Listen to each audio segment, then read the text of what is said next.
Hello വാവയ്ക്ക് ഞങ്ങൾ മേടിച്ചിട്ട് useful ആയി എന്ന് തോന്നുന്ന കുറച്ച് പ്രൊഡക്ട്സ് ഞാൻ പരിചയപ്പെടുത്താം. Number 1, diaper changing sheet. സംഭവം ആദ്യം എനിക്ക് തോന്നി ഇതൊക്കെ ഒരു അനാവശ്യമായിട്ടുള്ളൊരു ആർഭാടമല്ലായിരുന്നു. പക്ഷേ ഉപയോഗിച്ച് വന്നപ്പോഴാണ് മനസ്സിലായത് ഇത് നല്ല അത്യാവശ്യമുള്ളൊരു സാധനമാണെന്ന്. നമുക്ക് വേറെ ഡയപ്പർ ചേഞ്ചിങ് ഏരിയ അല്ലെങ്കിൽ ഡയപ്പർ ചേഞ്ചിങ് ടേബിളൊന്നുമില്ല. നമ്മൾ ഉണ്ണി ഇപ്പോൾ കിടക്കയിലാണ് കിടക്കണമെന്നുണ്ടെങ്കിൽ അവിടെ വെച്ച് തന്നെയാണ് ഡയപ്പറൊക്കെ ചേഞ്ച് ചെയ്യാറ്.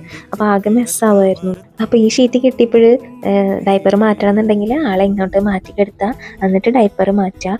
ഇൻ കേസ് ആൾ ആ സമയത്ത് യൂറിൻ പാസ് ചെയ്താലും ഈ ഷീറ്റ് അത് ഹോൾഡ് ചെയ്യും. അതുകൊണ്ട് അങ്ങനെ വലിയ രീതിയിൽ മെസ്സൊന്നും ആവില്ല. നമുക്ക് നല്ല ക്ലീനായിട്ട് തന്നെ ബെഡും നമ്മുടെ ബെഡും അതുപോലെ തന്നെ ബേബിയുടെ ബെഡും കിട്ടും. ഇത് ആമസോണിലൊക്കെ അവൈലബിൾ ആണ് കേട്ടോ. എനിക്ക് തോന്നുന്നു ഒരു 20 പീസിന് 450 റുപ്പീസ് അങ്ങനെയൊക്കെയാണ് വരുന്നത്. അപ്പോൾ നിങ്ങളൊന്ന് ചെക്ക് ചെയ്ത് നോക്കൂ. അപ്പോൾ എൻ്റെ വീഡിയോ റൈറ്റ് ഓഡിയൻസിലേക്ക് തന്നെ എത്തുമെന്ന് പ്രതീക്ഷിച്ചുകൊണ്ട് അടുത്തൊരു യൂസ്ഫുൾ പ്രൊഡക്റ്റായിട്ട് അടുത്ത വീഡിയോയിൽ കാണാം. Bye bye.